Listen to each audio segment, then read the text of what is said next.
um dos maiores investidores do mundo, na verdade, americano, né? Que um profissional, quando ele se comunica muito bem, ele tem 50% do trajeto da sua carreira feito.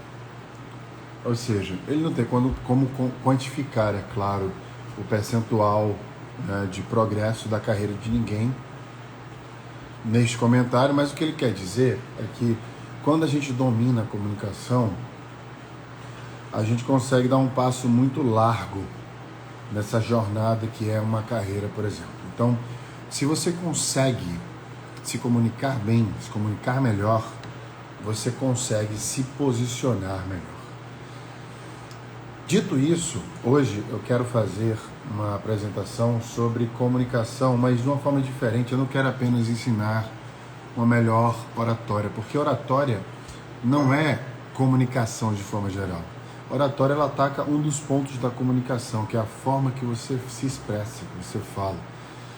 Mas existem várias formas de você se expressar além da fala. E semana passada eu dei uma aula ao vivo sobre justamente este ponto, e alguém na aula me trouxe esse ponto de que eu já fiz um curso de oratória e mesmo assim eu ainda tenho travas, eu não consigo me comunicar bem. Falei, olha, curso de oratória não vai fazer você se tirar essa trava, porque a oratória ela melhora a tua comunicação verbal, ela não melhora o que você sente, o seu sentimento em relação ao que você precisa entregar. Uma vez eu ouvi que o que você precisa dominar para ter uma boa apresentação é o seu conhecimento, que a sua apresentação é sobre o seu conhecimento. Mas quando a gente estuda neurociência e a gente se apega ao fato de sermos mamíferos, precisarmos da aprovação social, a gente entende também que precisamos, portanto, ligar, pensar sobre a forma que a gente aparece para as pessoas. Então, neste caso, quanto mais você se sente à vontade, mais seguro você está. E tem um elixir de se sentir à vontade. Eu palestrei em Santa Catarina e depois eu fui dar uma aula, mês passado, eu acho, retrasado, palestrei em Santa Catarina, no Startup Summit, acho que foi mês passado. E aí, logo em seguida, eu fui dar uma aula no Rio de Janeiro. Logo em seguida. Nos dois ambientes, um deles faltou energia. Para quem estava lá vai lembrar disso, né? Que faltou energia no meu palco lá em Santa Catarina. E na aula que eu fui dar no Rio de Janeiro, a minha apresentação não estava abrindo. E eu precisava seguir um raciocínio nas duas, né? Ou seja, eu não tinha o meu material aberto ali para eu poder seguir.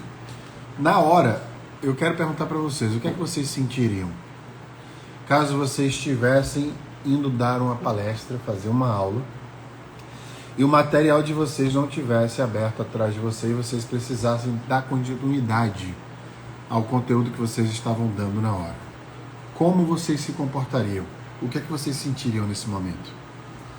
Bem, a maioria das pessoas, de forma geral, enquanto vocês escrevem aí para participar, de forma geral, a maioria das pessoas iriam entrar em pânico, né? Porque imagina, você está tentando dar um conteúdo, você tem uma linha de raciocínio que é a sua apresentação e você não consegue se posicionar dentro dessa linha de raciocínio porque você perdeu o respaldo principal ao qual você colocou toda a sua energia, que são os seus slides, na verdade. Mas eu estava preparado para esse tipo de acontecimento. Já aconteceu várias vezes na minha vida isso, inclusive. E aí eu comecei a dar a aula, continuei dando a palestra sem parar. Fui pegando vários outros assuntos, emendando, tirei piada da situação e aí eu consegui direcionar toda a minha comunicação da forma que eu gostaria. Inclusive, quando voltou a energia, eu já estava em flow, né? Nem precisava tanto dos slides, voltei para os slides, saí dos slides depois, fiz mais piada, ou seja, eu estava 100% à vontade dentro daquele cenário que aconteceu. Agora eu pergunto para vocês, o que vocês acham que aconteceu? Qual foi a habilidade que me fez entender como eu deveria me comportar na situação onde faltou energia ou o slide não está aparecendo atrás de mim? O que é que vocês acham que eu fiz? Qual foi a habilidade que eu ativei para eu conseguir um tipo de resultado positivo, por exemplo? Enquanto vocês escrevem, eu quero pedir para vocês mandarem suas perguntas aqui embaixo, tá? Quem quiser participar da live aqui embaixo também, daqui a pouco um convidado que vocês devem ter visto, o Márcio Balas, que eu chamei para falar comigo, vai entrar aqui e a gente vai falar um pouco sobre comunicação também, de uma forma bem inusitada, inclusive, para ensinar essa habilidade que eu tive nessa hora para passar para vocês. Olha só, segurança, preparo, experiência, conhecimento, segurança, coragem, não tem nada a ver com isso. Não tem nada a ver com isso. Tentem me passar uma habilidade. Pensa bem, ó. O conhecimento ele não é uma habilidade, né? O conhecimento ele é proveniente de um. Então, o conhecimento ele não é uma habilidade. Ele é uma fonte. Mas ele existiu. Eu tinha conhecimento. Se não tiver conhecimento, não tem como nem estar no palco para palestrar, concorda? Eu quero que vocês pensem numa habilidade. Qual a habilidade que eu tive para poder continuar a minha apresentação, mesmo com a energia tendo sido cortada, mesmo com os slides não aparecendo atrás de mim? Qual a habilidade que eu utilizei naquela hora? Não foi falar em público, porque a habilidade de falar em público você pode ter, por exemplo, quando você faz um curso de oratória, né? Não foi essa habilidade. Enquanto vocês não respondem, pensem aí, pode subir. Eu vou contar outra história para vocês da comunicação antes de o Márcio entrar. A Lena botou equilíbrio emocional. Não foi mesmo. Quando eu vi que o negócio faltou, eu fiquei com raiva. Eu não me senti inseguro na hora, eu fiquei com muita raiva. Porque, veja, a gente está num evento, né? A única coisa que a projeção tem que fazer é projetar, né? Você criou os slides, você está preparado para dar a sua apresentação. O único trabalho que eles vão fazer é a projeção. E aí, eles deixam algum detalhe faltar, onde a energia não existia naquele momento, e acabou me tirando de flow. Então naquela hora eu estava com muita raiva. Eu fiquei irritado, na verdade. Eu não queria transparecer a minha irritação. Eu não queria transparecer irritação, muito menos insegurança. Eu não estava inseguro, mas eu não queria também me sentir seguro. E teve uma habilidade que me fez tomar conta da situação e me posicionar melhor quando faltou energia. É sobre essa habilidade que a gente vai falar hoje com o meu convidado, Márcio Balas, tá? Deixa eu convidar ele aqui, ó, que ele já entrou. É sobre justamente a habilidade que eu tive para poder me sobressair melhor nessa apresentação, que me fez domar. Bom dia, Márcio Balas. Valens, como é que você tá? Tudo bem? Você precisa de mais meia hora para se ajustar? Como é que você tá? Não, só tive um problema aqui técnico, mas estou... Eu não tô te ouvindo direito, não. Tem alguma coisa tapando seu microfone. Fala agora. E agora, tá me ouvindo? Tá um pouco abafado. Tem alguma coisa embaixo aí no microfone? Quer botar um fone? Aí. 1, 2, testando. Agora tá ouvindo? Médio? Ainda tá ruim? Tá ruim. Tá bem ruinzinho. Acho que eu vou sair e entrar, sabia? Você tem um fone aí, não? Tenho. Dá um segundo só. Tenta pôr um fone aí para ver se melhora.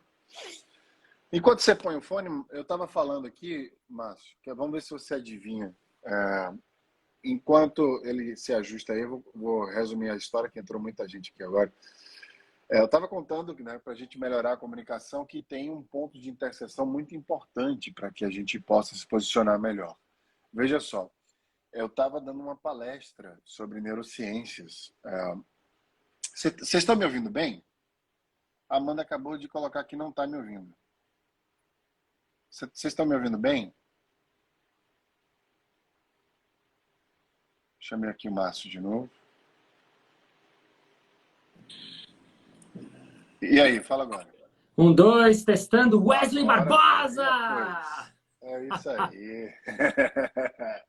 Beleza, queridão? Bom dia a você, bom dia aos ouvintes do Wesley que estão aí, bom dia galera, bom dia Emenda Serenata, Ágios de Rodas. Como é que você tá, querido? Tudo bem, tô ótimo, tô nessa loucura da vida, né? Nesse momento, eu vi você falando um pouquinho e até eu pensei em você nessa semana porque eu tô sentindo ao redor de mim, em mim, assim, um momento de muita ansiedade, né, das pessoas, um momento, além desse momento Brasil que a gente já está vivendo, que assim, eu não quero nem entrar agora, mas esse momento do mundo, né? Uhum. Você pensou em mim? Eu, eu pensei em você. Primeiro Essa que eu frase é amo maravilhosa. você. Você é um cara que eu conheci há muitos anos, numa festa, numa situação totalmente inusitada, que eu nem sei como eu fui parar. E eu gostei de você de primeira. Porque assim é, né? Você que é neurocientista, depois pode explicar por que a gente gosta das pessoas de primeira, né? Isso é uma coisa, até uma boa pergunta já que eu queria te lançar. Mas, e depois eu pensei em você porque, como a gente já fez uma entrevista no Balascast, né? No meu podcast aqui, e como eu estava passando por esses momentos, puta, um pouco ansioso demais, teve a estreia do meu solo na semana passada, que eu estou em cartaz aqui em São Paulo, às terças-feiras, às 8 da noite. E aí eu passei por esse momento de estresse, assim, de ansiedade mesmo. E eu falei, nossa, a cabeça é muito louca, né? Porque a cabeça ela funciona de um jeito e eu sei que eu não sou a minha mente, eu sei que eu não sou o meu pensamento, eu sei que eu devia estar no momento presente, no aqui e agora, mas eu não estou conseguindo. O que acontece com o meu cérebro? Preciso da ajuda dos neurocientistas. Cadê o Wesley Barbosa? Maravilha, querido. Você é recíproco demais. Eu acho que tem uma sugestão científica mesmo que o cérebro ele entra em sincronia. Ou seja, é uma sincronia que é química inicialmente, né? É como se existisse fisiologicamente um nível de operação similar entre as pessoas. Tanto que quando você conversa com essas pessoas, a visão política é parecida. Você nem conhece, gostei de você de cara. Daí você começa a falar com a pessoa, ela tem uma visão política parecida com a tua, ela tem uma história de vida que você se interessa, ela tem um nível intelectual que você gosta. Isso é uma sincronização do cérebro. Isso acontece na comunicação, sabia? Por exemplo, quando eu estou num ambiente onde tem muita gente diversa, e aí eu mando assim, eu sou um preto que nasci na favela, aí a galera olha para mim diferente, engaja comigo. Se eu entro na plateia que só tem hétero branco e empresários, etc., e eu mando essa mesma frase, a reação é diferente, Uhum. né? E não estou dizendo que é bom ou ruim nos dois aspectos, eu só estou dizendo que não existe uma compreensão. De outras formas também é igual, né? O inverso também é igual. Então, no nosso caso, assim como foi com o Bruno também, né? Eu conheci o Bruno no Fire, que foi ele que, inclusive, acho que ele estava na festa, que ele me apresentou você, talvez, o Bruno Romano. Bruno É, Romano, né? ele veio falar comigo, daí eu gostei dele. Veio falar uma coisa do Facebook na época, eu falei, pô, que cara legal, a gente virou amigo até hoje, quando eu vou para São Paulo, inclusive eu fico na casa do Bruno. Então, é uma sincronização do cérebro. Isso é ótimo você perguntar, porque é uma dica de paquera, inclusive. Uhum. Principalmente para quem tem muita dificuldade, como eu, porque, por exemplo, eu não acredito em signos, né? E aí é péssimo alguém me paquerar no bar, é horrível, porque eu vou falar que não acredito e acabou ali a conversa, a pessoa já sai de perto de mim. O que Uhum. acontece? Tem duas formas de você dar certo numa paquera. A primeira é com a sincronização do cérebro, que tem uma teoria que é o seguinte, Márcio, olha só que engraçado. Se você desagradar, discordar da pessoa nos primeiros momentos, ela tende a desengajar de você naquele primeiro encontro. Então, a primeira Uhum. grande dica, mesmo que você discorde da pessoa, não é que você vai perder a autenticidade, é que guarde para depois a discordância. Ah. No outro dia, depois que você acordar do lado da pessoa preferencialmente, você pode dizer, a propósito, ontem você disse isso, eu discordo. Deixa para outro momento. Deixa para outro dia. A segunda coisa vem de um cara chamado Dan Ariely, tem um livro chamado Previsivelmente Irracionais. E ele fala o seguinte, se você for feio, saia com a pessoa que tem as mesmas características físicas que você e seja ligeiramente mais feio que você. Porque você vai estar dando um ponto de referência para a pessoa. A pessoa vai olhar para você e falar, não gostei. Vai olhar para outra pessoa e vai falar, meu Deus do céu, abriram-se as portas do inferno. Aí volta para você, nossa, nem bebi, a pessoa já ficou linda, né? É por isso que eu só saio com Emicida, né? Porque a gente tem as mesmas características físicas. São parecidas, né? Mas, Márcio, me diz uma coisa. Vamos entrar nessa parte da... Eu estava falando uma história de comunicação antes, eu vou deixar para o final, para o meio, aliás. Mas estava falando sobre ansiedade, eu acho mais importante falar sobre ansiedade. Sim. Me fala aí, como é que você se sentiu quando você pensou em mim? Como é que você estava se sentindo aí, para a gente contextualizar isso? Vamos lá, momento de van. Não, eu acordei um dia pela manhã, assim que eu acordei, e minha cabeça começou a funcionar numa velocidade muito grande. Do tipo, putz, amanhã tem estreia, caramba, eu não fiz tudo, nossa, tá lotado, mas ainda não sei se os convidados que falaram que vêm vão. Puxa, amanhã eu tenho que ir pro teatro de manhã, nossa, olha como eu tô, caramba, tô me sentindo ansioso. Nossa, se eu tiver assim na hora de entrar no espetáculo, eu não consigo fazer espetáculo assim. Será que eu levanto? Não, não levanto, eu ainda posso dormir mais um pouco. É uma série de coisas juntas ao mesmo tempo.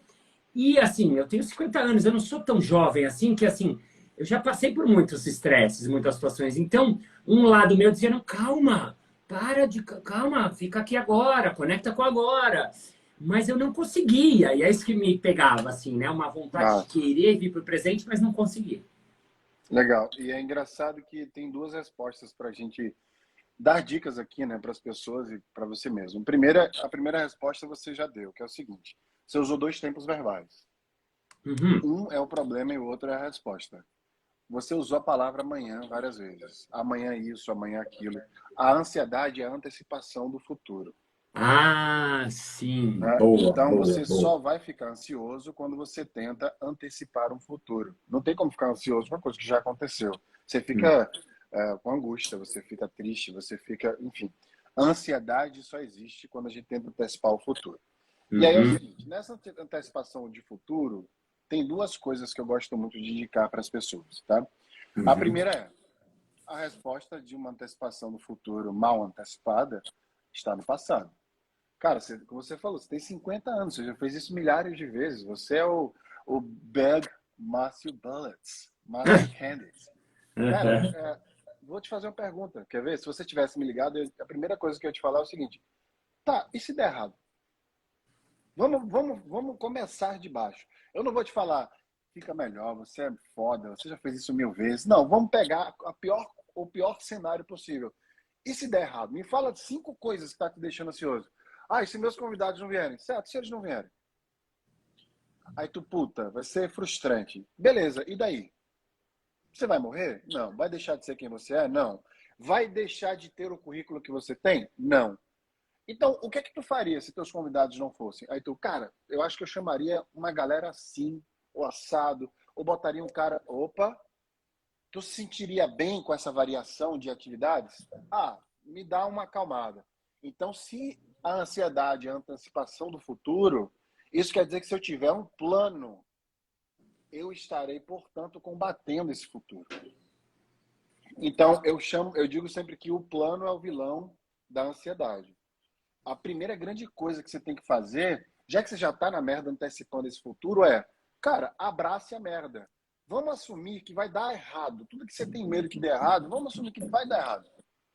Sabe, tem uma coisa na psicologia que eu gosto muito, que eu crio minha filha, tem 11 anos hoje, dessa forma. Eu não falo para minha filha, não põe o dedo na tomada que dá choque. Porque o cérebro de uma criança, ela não entende o não. Ela entende a frase afirmativa, põe o dedo na tomada que dá choque. Aí ela vai lá e põe o dedo. Pode olhar, se você pedir para uma criança botar o copo, bota o copo, esse copo vai cair. Não coloque o copo aqui, esse copo vai cair. Ela pensa o quê? O copo vai cair. Ela não pensa no não, então ela vai deixar o copo no mesmo lugar. Você tem que utilizar uma narrativa com você mesmo e com as pessoas que seja positiva. Ao invés de você falar, não põe o copo aqui, você fala, ponha o copo nesta área. É um pouco mais difícil a gente pensar assim, porque a gente foi criado pelos não. Olha como eu falo para minha filha, Márcio, tem outra ponta, que é o seguinte. Você quer tomar choque? Não. Não, você quer tomar choque. Põe o dedo na tomada? Não, você quer tomar choque. Vá, põe o dedo na tomada. Aí ela, não, pai, não quero tomar choque, não. Então, bom, quando você quiser tomar choque, você já sabe o que você faz. É só pôr o dedo na tomada. Ou Uhum. seja, eu não falo para ela não pôr o dedo na tomada porque dá choque. Eu falo para ela, se você quer, eu começo pela coisa mais ruim. Isso faz com que o teu cérebro entenda que este cenário ruim é um cenário provável. E ele começa a te preparar para esse cenário provável. Então, não é que você se sente necessariamente extremamente bem. É que você dialoga com a ansiedade. Não tem como parar de ficar ansioso. Bota isso na Uhum. cabeça. O fato é, não é que eu não. As pessoas me acham até frio às vezes, tá? Você nunca fica triste, não demonstra isso, né? Não. Não é que eu não fique triste, porque existe uma diferença entre sentimento e emoção. Sentir é inevitável. Uhum. Secretação hormonal, neuroendocrinológica, são seus neurotransmissores. Eu vou sentir. Agora, como eu reajo ao que eu sinto, aí eu posso influenciar. Eu não controlo o que eu sinto, mas eu influencio como eu reajo. Quer ver um exemplo? Você poderia, nessa crise de ansiedade, se trancar no quarto e chorar. Você poderia entrar em depressão. Ou você poderia, cara, vou correr, porque vou secretar endorfina, vou deixar minha mente sã. Não existe mente sã sem corpo são. Então, se você tivesse me ligado, vamos lá, Márcio, vou te ajudar agora a planejar. Primeira coisa, vamos planejar? Bora. Pior cenário possível. A gente anotaria aqui. Best case scenario. Melhor cenário possível. Aqui do lado direito. E o que é que Uhum. tem aqui no meio para você fazer? Para sair daqui para vir para cá. Aí você colocaria ações. Essas ações iriam fazer você ficar um pouco mais tranquilo em relação ao que você estava sentindo. Porque a ansiedade, como é a antecipação do futuro, você tem bola de cristal? Não. Não. Então ela é a ausência de conhecimento. E a única forma de você diminuir a ansiedade neste aspecto, neste exemplo, é tendo conhecimento. E você tem conhecimento fazendo um plano. Esse é o Uhum. primeiro ponto. O segundo ponto que eu ia dizer, cara, é o seguinte. Você precisa trabalhar sua mente através do seu corpo. Não existe mente sã sem corpo são. Então, eu ia te Uhum. mandar estimular algumas secretações de neurotransmissores. Lembra que eu falei na última live que felicidade é a combinação de 4 neurotransmissores? 4.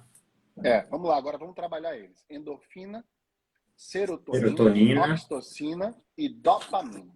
Beleza? Uhum. Vamos pegar alguns aqui para dar exemplos de como a gente poderia estimular você para que você se sinta menos ansioso, tá?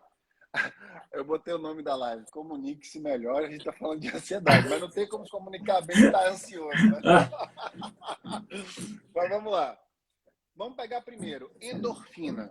Como é que a gente estimula a endorfina? Uma das maiores formas, eu não vou aqui me estender tanto, mas eu vou dar um direcionamento, é fazendo exercício físico.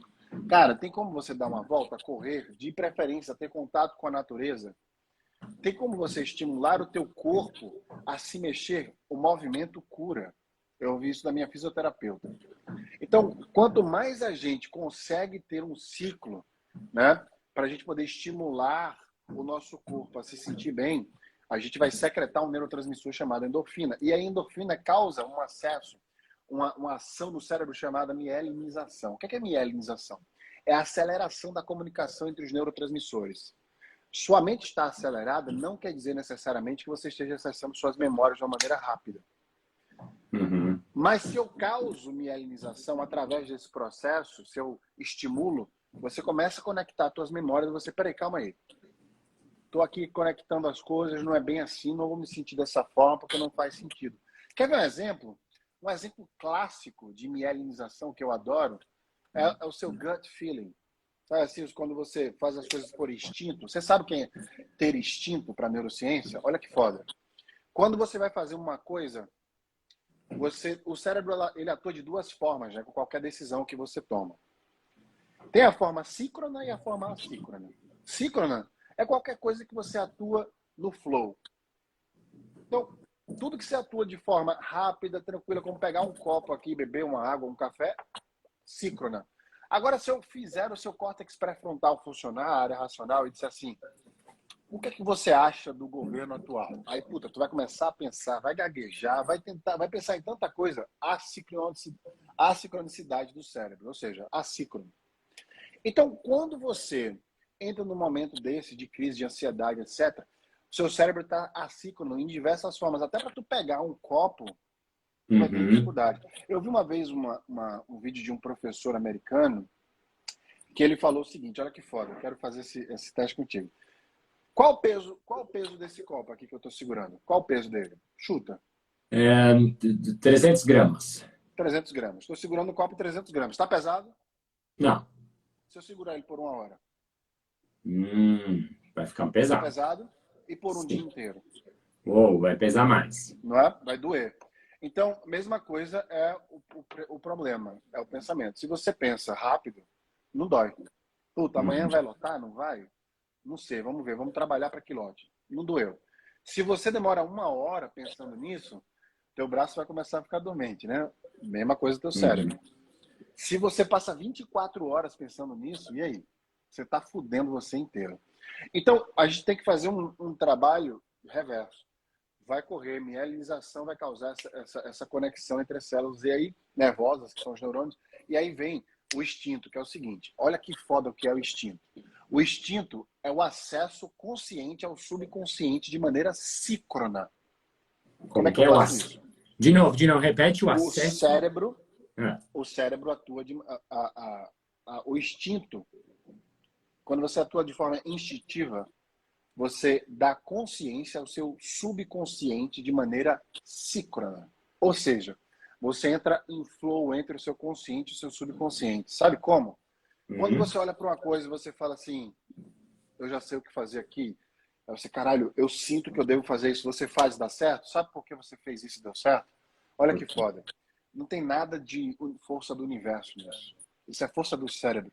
O cérebro pegou o seu padrão de atuação subconscientemente, de todas as suas memórias que você fez no passado, ele deu uma fórmula inconscientemente para dizer, Márcio, somando toda a tua experiência, você atuaria dessa forma. A gente está te entregando um plano para você atuar com o que está acontecendo agora na sua vida.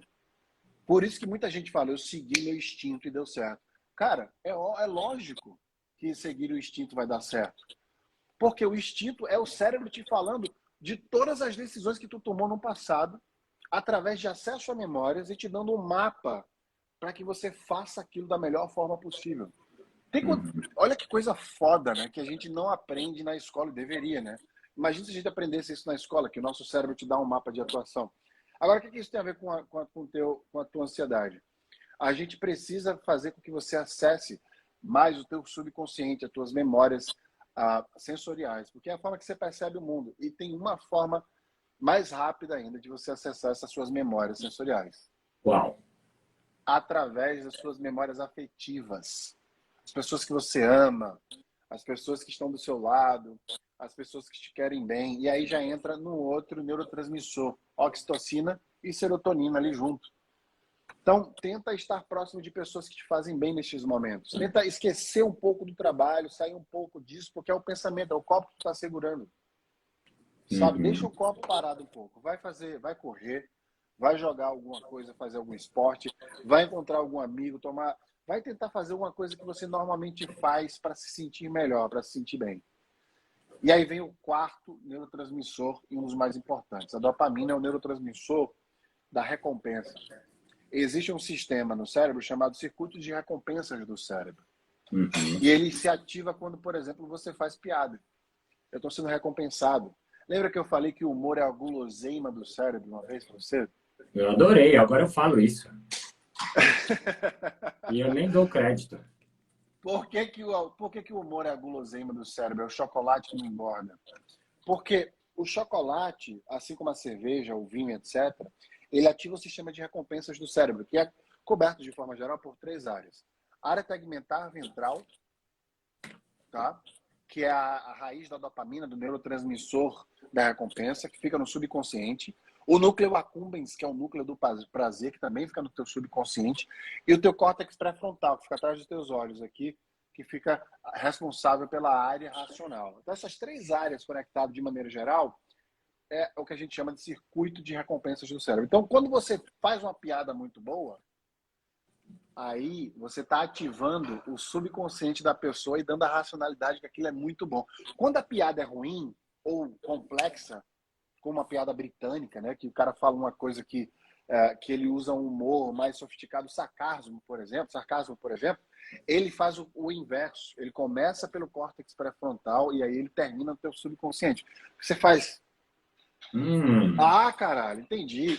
Esse clique é a navegação da informação do consciente para o seu subconsciente. Do contrário, também é verdade. Piadas mais bobinhas, os Trapalhões, não sei o quê, o Chaves, o Chapolin, é daqui para cá. Ele fez você, puta, rir, não precisa nem pensar. É o Homer Simpson. Sacou? Mas piadas mais sofisticadas, como, por exemplo, a do canhão lá que você fez com os barbichos. Grand Canyon no final, eu mostrei pra minha filha ontem.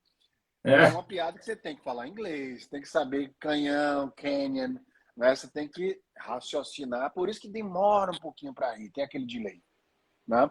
Então, qual é o exercício que você tem que fazer, Márcio, a partir de agora, e todo mundo que está nos ouvindo? Anota no papel, usa a tua parte motora para aprender. Quais são as coisas que você mais gosta de fazer, que mais te dão prazer e bem-estar? Não se combate uma crise de ansiedade apenas quando a crise acontece. A gente combate a crise de ansiedade num processo. Então, já que ela já aconteceu, vamos criar um processo de bem-estar? Ó, eu amo água de coco, eu amo jogar tênis, eu amo estar com a minha filha, eu amo ler livros de distopia, eu adoro seriados de medievais. Eu tenho como colocar isso maior parte do tempo durante o meu dia ou a minha semana? Maior parte do Uhum. tempo. Eu amo tocar instrumentos musicais. Adoro tocar instrumentos musicais. Eu tenho como tocar todos os dias? Então, Márcio, crie uma vida, uma rotina, onde não existe espaço para esse tipo de crise. Porque se você parar para pensar, uma crise de ansiedade é uma crise de coluna. Não foi o fato de eu ter ficado na cadeira 1 hora assim com a coluna curvada que fez ela doer. Foi todos os outros dias anteriores, todos os estresses que eu recebi, que naquele dia explodiu minha coluna. Então, olha como é que foi a tua semana antes daquela crise. E a anterior, como é que foi? Então, Uhum. quando você estiver saindo muito dessa lista que você está criando, saiba que ali é uma red flag, é uma bandeira vermelha. Opa, vamos dar uma voltada para cá. Sabe por quê? Porque a ansiedade, agora vamos falar da maneira fisiológica. A ansiedade, ela, algumas vezes, tem pessoas que têm predisposição fisiológica para ter ansiedade. Então, muitas vezes, pode ser que naquele momento, fisiologicamente falando, fosse irreversível no teu caso. Não tem nada que você pudesse fazer, pensar. O pensamento, ele não tem poder. Isso, olha que eu adoro falar isso. Não existe poder do pensamento. O pensamento, ele é proveniente de um poder, que é a descarga elétrica, a sinapse nervosa. Esse é o poder, né? Então, pensamento não é penso logo existo, é existo logo penso, né? Ou seja, devido à parte fisiológica, você cria o pensamento. Então, já que você está com esse tipo de pensamento, qual é a chave para você virar? Fisiológica. Lá, neurotransmissores que vão te ajudar nesse processo. E aí está esse plano aí que eu te passei como sugestão. O que é que você acha disso tudo aí? É muita coisa, adorei, uma aula. Rolou uma aula aqui, né? Muito legal. Eu acho muito legal, né? Eu provei isso um pouquinho na experiência, né? Porque quando eu falo que eu tenho 50 anos, é no sentido de já ter passado por muitos, né? Muitos perrengues, muitas... E eu aprendi, não desse jeito que você está falando, mas meio na porrada, que inclusive eu faço, né? Eu tenho um ritual que eu faço, que é o que eu fiz no dia. Eu meditei, eu tomei meu banho gelado, eu fiz minhas orações, eu fiz meus agradecimentos, eu fiz minha corridinha de meia hora e eu fiz minha escrita, voltei. Escrita era uma coisa que eu tinha deixado de lado, escrita diária, e estou voltando, assim, pegando, porque para mim também funciona bem de colocar isso no papel, né? Então, eu sinto que essas práticas, né, que nem você falou, são coisas que ajudam a gente a, pelo monte de coisas que você falou, né? A gente que é leigo do assunto não sabe muito por quê, mas você sente, depois de eu correr meia hora, eu tenho essa sensação agradável, por mais que meu corpo está doído, por mais que eu não sou nada dos esportes, né? Ah, então caminha, se for o seu caso, né? Ai, mas meditar, não consigo parar o pensamento. Não, não se trata de parar pensamento. Se trata de você parar e olhar exatamente o que está passando no seu corpo e na sua mente. Seja com aplicativo, seja com respiração, seja com yoga, seja com mindfulness, seja com o que for, né? Ah, eu escrever, mas eu não gosto de escrever. Não tem que gostar. Você não vai escrever um best-seller. Você vai escrever o que está passando na sua cabeça exatamente para você entrar, descarregar um pouco dessa loucura que está na sua cabeça para um papel, para depois, eventualmente, até poder ler, ou no mínimo, esse processo em si já vai funcionar. A oração, mas eu não sou religioso. Também não sou nada religioso. Inclusive, quando eu voltei a rezar, foi uma época que eu fiquei mais mal, muitos anos atrás, e eu tinha completamente parado de rezar. Alguém falou, reza. Eu, mas rezar não tem nada. E eu lembrei uma reza que eu gostava e comecei a fazer ela todo dia. E comecei a falar, nossa, o poder da reza não tem a ver com a religião. O poder da reza tem a ver com a reza em si, com você se relacionando com ela. Então, pode ser o Pai Nosso, pode ser lá o Shema, que eu faço no hebraico, pode ser uma reza que você inventa, pode ser uma reza criada por você, pode ser uma reza por estar vivo, né? O agradecimento é a mesma coisa. Mas vou agradecer o quê? Pô, olha, você está vivo, olha seu corpo como funciona. Olha o que o Wesley falou, olha a loucura que é o nosso cérebro, a nossa cabeça. A gente coloca uma comida para dentro e ela vai ser digerida por milhares de enzimas que vão processar ela. Uma parte vai para cá, uma parte... A gente nem sabe como isso funciona. Meu, agradece seu corpo. Você não sabe... não acredito ainda. Mas não precisa... Agradece por estar vivo. Agradece sua família. Agradece seus pais, sua mãe. Mas eu briguei. Pô, seus pais te fizeram. Estão aí. Estiveram aí. Agradece seus amigos, agradece por estar vivo, seu cotovelo, sua coluna, quando sua coluna está funcionando, a gente agradece. A gente só sabe que a coluna ela é fundamental, o braço, quando ele não está funcionando. Enfim, então essa série de coisas. E aí vou terminar puxando para o meu assunto, porque alguém escreveu aqui que eu adorei, o Valmir, falou, o Balas provavelmente diria sim para o que vier, abraçaria essa oportunidade, né? E entrando aí um pouco no meu assunto, né? O que eu entendi que o palhaço e o improviso têm em comum, né? Que eu falo nas minhas palestras e tal, esse tal de sim, né? E basicamente, o primeiro dos 3 sims que eu falo, né? Quando eu fiz o TED, que eu comecei a pensar assim, como existe mais a fundo no sim, né? Então, o primeiro sim que eu entendi é o sim para mim. Eu entender que eu crio, eu me comunico, eu vivo primeiro a partir de mim. Então, a primeira coisa que eu preciso fazer é conectar comigo.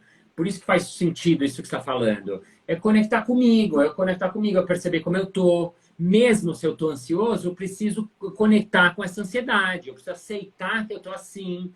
Eu preciso perceber que, nossa, olha esses pensamentos, caramba, olha a loucura. Nossa, olha meu coração, está um pouquinho batendo. Nossa, olha como eu não estou conseguindo segurar o copo. Nossa, olha a minha respiração, deixa eu contar 10 respirações. Essa conexão que a gente faz no teatro, né, que eu aprendi isso no teatro e no palhaço, eu fui entender depois que ela serve para a vida, porque antes de entrar em cena eu preciso fazer um aquecimento, eu preciso fechar meus olhos e respirar, para eu conectar comigo, para ir para o segundo sim, que é conectar com o momento presente, né, tá no aqui e agora, para depois ir para o terceiro sim, que é conectar com o outro. No meu caso, conectar com a minha plateia, conectar com o meu parceiro, a gente falando de comunicação aqui, conectar com a audiência, conectar com aquele público que está lá naquele momento, né? Então, essa é um pouquinho a minha visão do momento. Você falou uma coisa, mas que me lembrou uma vez um amigo que foi questionado, aliás, ele questionou, ele é antropólogo, ele questionou um pai de santo, falou, o que é o orixá? Daí o pai de santo olhou para ele assim e fez, é o seguinte, uma certa vez tinha uma um vilarejo, e uma pessoa estava reclamando muito. E aí ninguém aceitou, falou, cara, sai daqui, você reclama demais, vai embora. E a pessoa começou a se sentir mal, porque, puta, não posso mais reclamar, o pessoal não deixa eu falar. Enfim, vou parar de reclamar. Essa pessoa começou a adoecer. Uhum. E aí adoecer. Certo dia ela falou, cara, eu vou sair daqui, eu vou dar uma volta. E aí, dando uma volta nos bosques ao redor do vilarejo, ele viu uma pedra bem grande, linda, que o sol batia nela. Aí ele olhou para a pedra e falou, puta, que pedra bonita. Puta, sabe que eu tô me sentindo mal, minha vida é uma bosta. E aí começou a falar pra pedra. Falou pra pedra. Aí eu fui pra casa e falei, caralho, eu me senti bem. Vou voltar lá amanhã pra reclamar pra pedra de novo. Voltou no outro dia, começou, não, porque minha mulher, e meu filho, e meu emprego.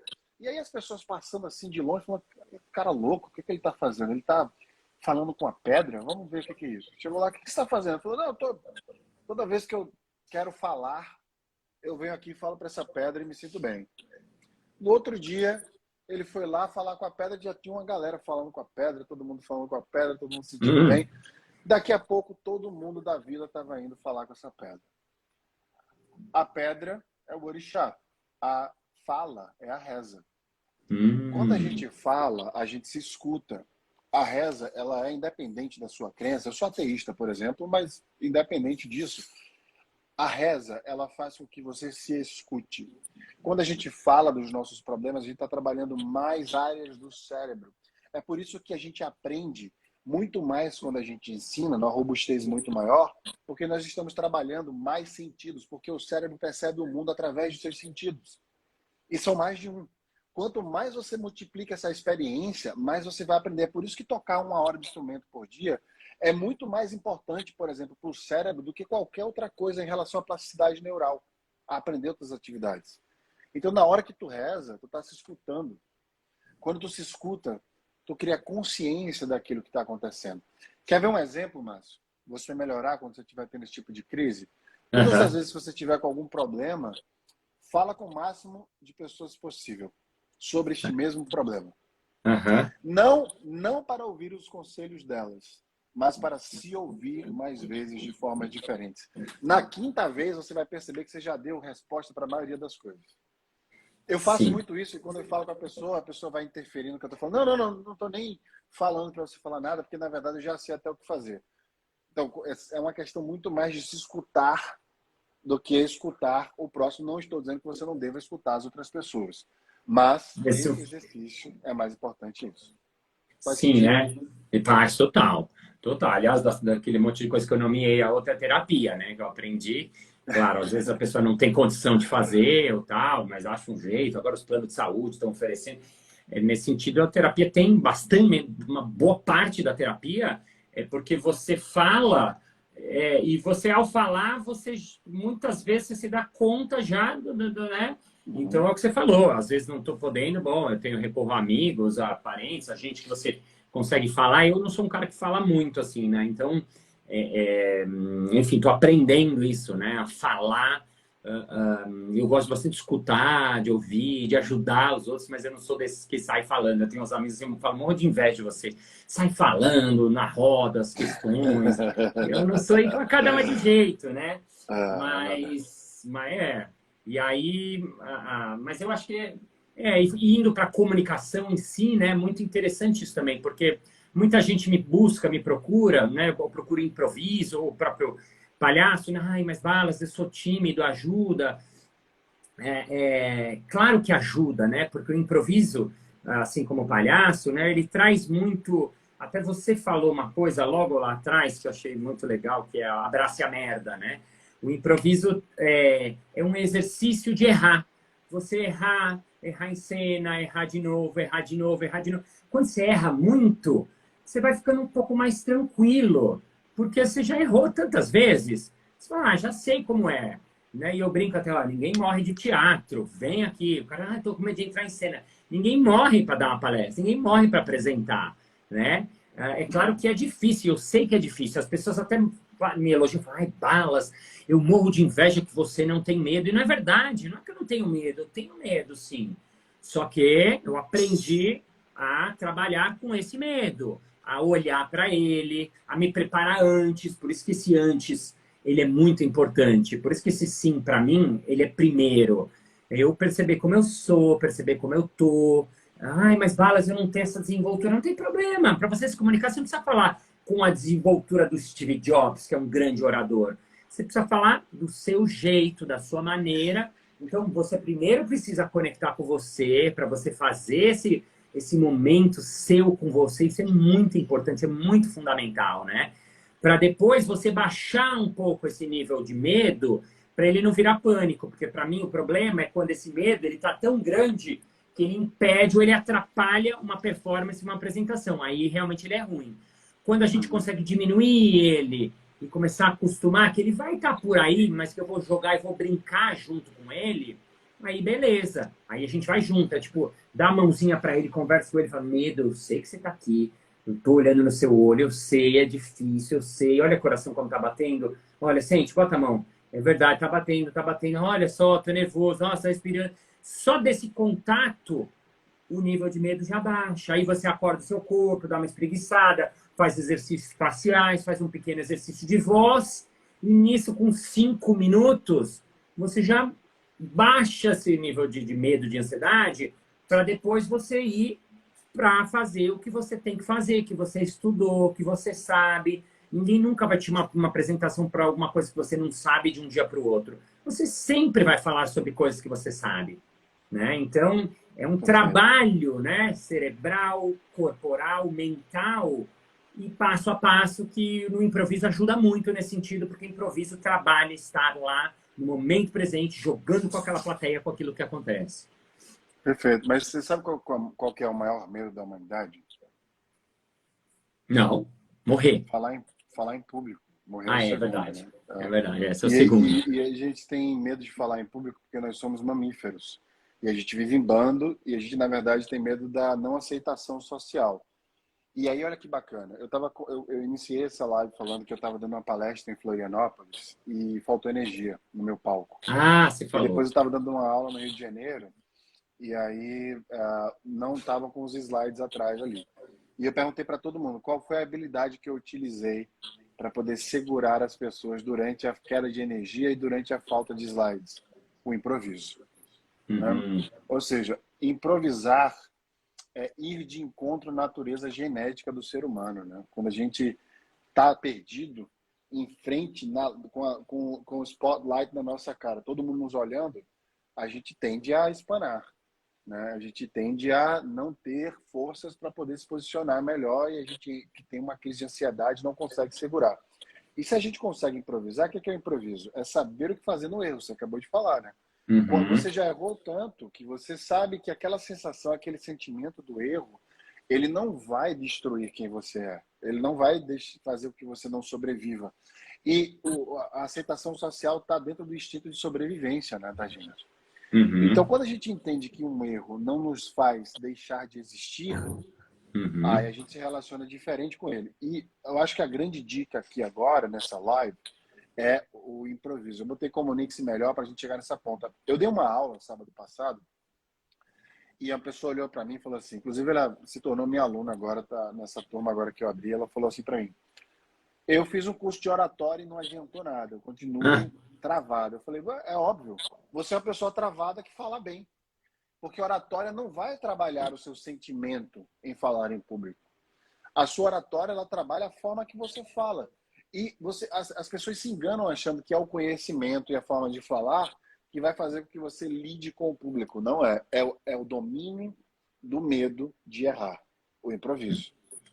E entrando nessa parte, para todo mundo que está aqui, é o que eu sempre falo, né? Quando a pessoa sabe improvisar, que ela sabe o que fazer se errar, aí ela brilha, né? Porque aí ela fica muito mais preocupada em entregar o melhor dela, porque ela está resguardada, porque ela sabe que se ela errar, ela vai ter aqui uma carta na manga.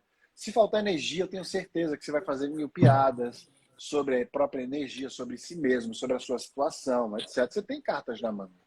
Né? E aí eu te pergunto agora, para uma pessoa que tem medo de falar em público, pavor, todo mundo tem de maneira geral, mas uma pessoa que tem pavor, não consegue nem... Se tiver 3 pessoas, tiver uma câmera na frente dela, já trava. Quais são as primeiras dicas que você daria para essa pessoa destravar? Valendo R$1 milhão. A dica de R$1 milhão, né? Eu acho que eu acho que eu vou voltar na mesma coisa. Queria pensar uma coisa nova, mas eu não consigo, porque eu entendi o próprio improviso. Às vezes ele é confundido com, até na minha palestra, quando eu vou na empresa, eu falo improviso não é gambiarra, né? Tem até a plaquinha, ó. Tcharam! Improviso não é gambiarra. E eu mostro até umas fotos de umas gambiarra, de umas coisas lá que não deram certo, que parece que é legal, mas um cara fritando uma linguiça num ferro de passar roupa. Sabe, umas coisas assim que você fala engraçado. É engraçado, mas você fala assim, nossa, isso aí, eu não comeria isso aí, né? Mas assim, então, por que eu falo isso? Porque assim, no próprio improviso teatral, né, que é o meu caso, para eu fazer um espetáculo de improviso, eu não chego e saio, chego da minha casa e vou, entro no teatro, começo, entro em cena direto. Não. Tem uma preparação para isso acontecer. Então, eu tenho a impressão que a preparação, como eu falo assim, apresentar uma fala, uma palestra, um TED, um projeto, é como, para mim, né, a referência que eu fiz é como apresentar um espetáculo. Tem alguns pontos que você não pode pular. Então, o primeiro deles é a sua preparação antes da apresentação. Não estou falando do dia, estou falando antes. Isto é, você saber o seu assunto, você estudar, você se preparar. Você, quando você falou da sua apresentação, você não chegou lá, não, agora eu vou falar. Não, tem diretor de empresa que fala assim, ai, eu sou que nem você, eu chego e saio falando. E aí, na minha cabeça, eu falo assim, eu não chego e saio falando, eu tenho uma palestra. Eu tenho uma Destruiu palestra. completamente sua preparação. Eu tenho uma palestra que eu faço que ela é roteirizada, as pessoas ficam loucas com isso. Mas como? Ela é roteirizada? É roteirizada. Eu pensei muito, eu estudei muito, eu contratei uma agência para me ajudar no texto, no conceito, para ela ficar redonda e bem feita. Aí, quanto mais isso está preparado, e agora eu faço ela já há 10 anos, eu consigo falar ela de olho fechado. Então, se slide falta, eu não tenho problema com slide falta. O slide não pode ser uma bengala para você. Se a luz falta, eu posso falar, sabe, assim, eu sei aí, qual é a vantagem disso? Faz sentido. Isso me deixa tranquilo para eu jogar com a plateia, para quando acontecer uma coisa inesperada eu poder voltar, para quando acontecer uma pergunta que não estava no texto, alguém faz uma objeção, eu estar pronto para responder. Quando eu estar prestando atenção na plateia, porque se eu estou prestando atenção na plateia e eu estou falando e eu percebo que um monte de gente começa a afundar na cadeira, sabe quando você dá bastante palestra, né? Sabe quando você vai notando? Mas não é culpa só. É porque às vezes o cara está o dia inteiro em palestra, as empresas amam enfiar o cara numa sala das 8 às 6 da tarde, e o cara está com sono desgraçado. Então eu preciso perceber isso, porque quando eu percebo isso, eu falo, opa, preciso fazer alguma coisa. Então, eventualmente, eu estou no primeiro capítulo, que é logo o início, e aí eu falo, gente, então, vamos fazer um exercício de improviso? Vamos todo mundo levantar um segundinho e isso, olha para a pessoa do lado, olha para a pessoa do lado, levanta a mão, chacoalha para o outro lado, oh, show da Daniela Mercury, eles riem, faço uma piada, uma coisa simples, para todo mundo só levantar, e aí eu falo, beleza, pode sentar? E, assim, para que serviu isso? Para eu engajar a minha plateia. Ah, você faz isso sempre? Não, não faço. Outro dia minha produtora falou, por que você mandou? Eu inventei lá um Networking Express. 10 segundos para você cumprimentar o maior número de pessoas possíveis ao redor. Valendo! 1, 2, eu quero você. Oi, tudo bem? Oi, tudo bem? Oi, tudo bem? Aí chamou o Networking Express. Ela falou, por que você fez aquilo? Aí eu falei, fiz aquilo porque a plateia começou a dormir. Tinha gente dormindo mesmo. E eu sei que não era por minha causa. A sala estava fria, congelada, a luz fechada. Então, o cara não engajou na minha plateia, na minha palestra, mas não por minha causa. Então, eu tenho possibilidade de atuação, né? Então, vamos voltar lá para trás, só para não me perder na resposta. Então, a primeira coisa é o planejamento, que não é contrário a improviso, você se planejar, e tem a ver com o que você estava falando lá atrás, né? Ter um plano, né? Então, poxa, eu sei do meu assunto, preparei minha palestra, isso é um. Aí depois tem o planejamento do dia em si, que eu vou me apresentar. Aí sim, é importante eu acordar e fazer, por exemplo, eu faço o meu ritual de manhã. Ai, Balas, eu não tenho tempo. Ok, então pega alguns minutos antes da sua palestra, desliga seu celular, esquece as pessoas em volta e toma um tempo para você fazer um pequeno ritual. Se você já tiver planejado antes da sua palestra, você já vai saber o que fazer nesse ritual. A coisa mais básica desse ritual é o conectar com você. Para mim, as dicas são você respirar, você contar 10 respirações, você fechar os olhos, você fazer um passeio pelo seu corpo para sentir como está o seu corpo. Para mim, isso é o básico do básico do básico. Quando você pensou em mim, você estava fazendo esse exercício? Depois disso, eu pensei, eu fiz isso, exatamente. Foi? Mas não foi na hora do passeio no corpo, não, né? Só curiosidade. Não, foi antes do passeio. Antes do passeio no corpo, tá bom. Antes do passeio. Era só isso. Desculpa me interromper. Eram parênteses. Não, e aí, porque aí, esse pequeno, eu chamo isso de ritual antes de entrar em cena. Ritual no sentido de que cada um vai criar o seu pequeno ritual. Até porque cada um funciona de um jeito, você sabe melhor do que eu. O meu amigo Marcão, ele antes de entrar em cena, ele colocava fone de ouvido, o Marco Gonçalves, né, do improviso, você conhece também ele. Ele colocava um foninho e colocava tipo rock and roll mesmo, e ficava ali dançandinho, ouvindo música, tá tudo doidão. Aí a Paola, que era da yoga, ela fazia como chama, um negócio de uma sequência de movimentos de yoga.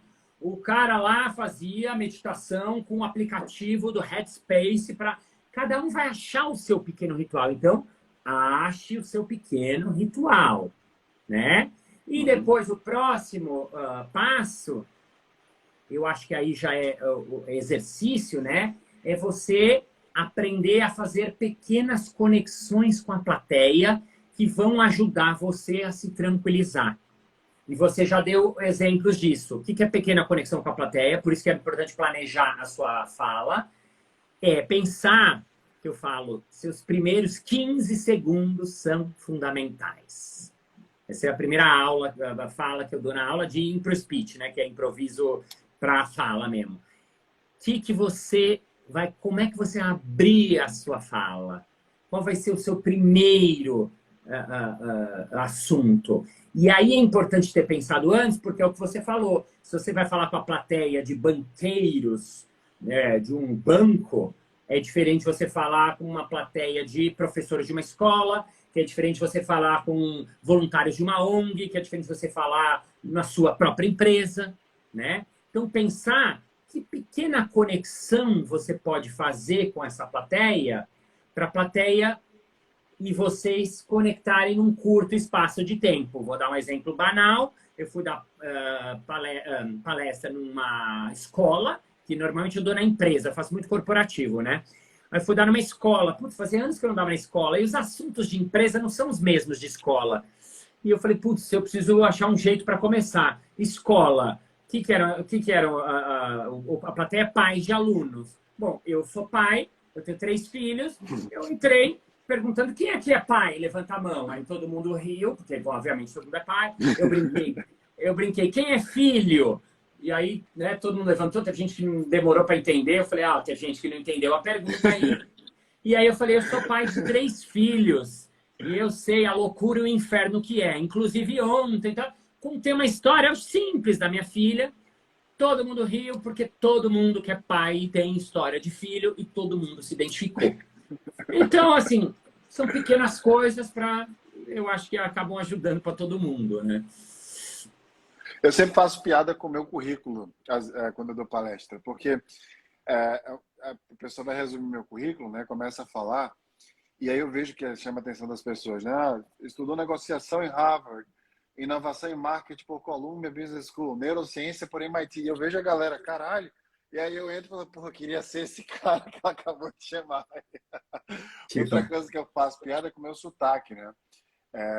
E tem um humorista que faz muito isso aqui no Nordeste. Eu falo por 10 segundos, assim, bem rápido, e ele fala sobre mim mesmo, né? Porque meu currículo já foi lido, né? Aí eu falo, prazer estar aqui, etc e tal.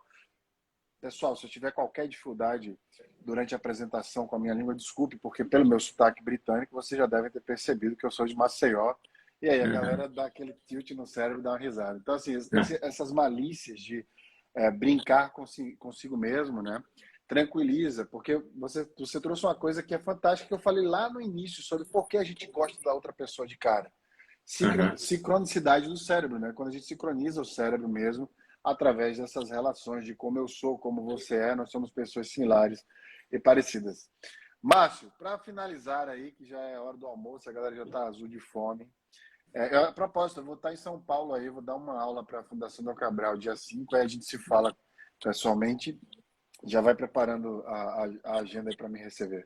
Opa, mas eu queria finalizar fazendo 2 coisas. Primeiro, eu queria te convidar, na verdade, para dar uma aula no meu curso. Eu abri a 12ª turma, é um curso onde a gente trata ansiedade.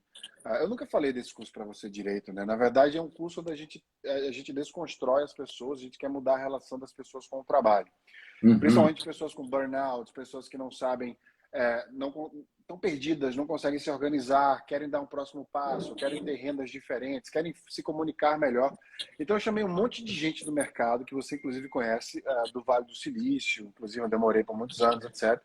E eu fiz um combinado de 6 módulos, onde no primeiro eu mostro às pessoas como elas devem se conhecer melhor, né? Que é a minha especialidade, quem é você, para onde você vai, o que é que te drena.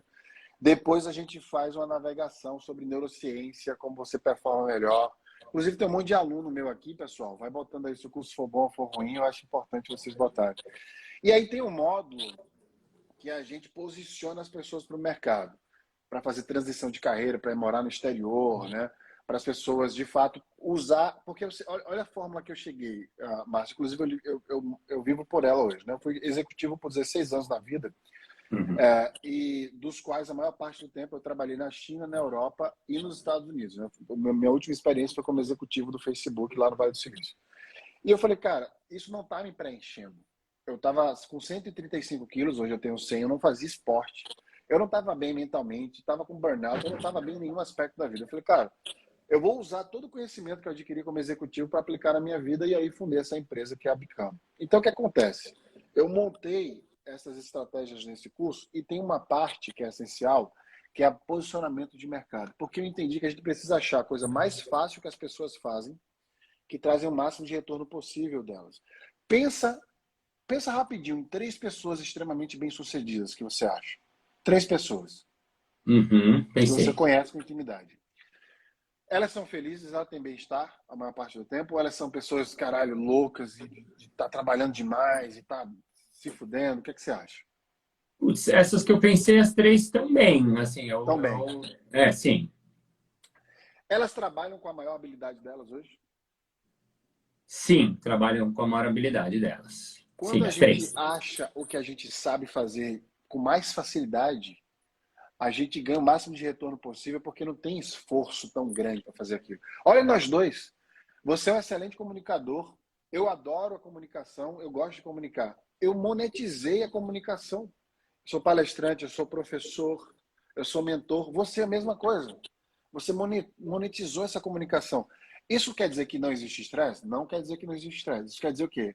Márcio, você está super bem posicionado nas habilidades que você tem, que você faz com mais facilidade, traz o máximo de retorno possível para você. Então é isso que a gente ensina. Eu queria te convidar para dar uma aula ao vivo comigo. Eu vou te mandar depois os dados, a gente vê, porque eu acho que vai ser legal você conhecer essas pessoas, que são as pessoas que eu indico para o seu curso, inclusive. Sim, de improviso. Te agradeço, até porque tem uma coisa muito interessante no que você faz e fala, que é muito complementar, né, com o que eu faço. Vários alunos seus vieram fazer meu curso e também falam e sempre saem muito felizes. Aliás, os seus alunos sempre falam muito bem de você, até por isso que eu sei que você é bom professor, porque eu nunca fiz seu curso. Então eu indico sem ter feito, porque eu acho que o melhor jeito, né, de saber é conversar com quem fez, porque eu acho que meu curso é bom, mas eu achar, tipo, né, todo mundo...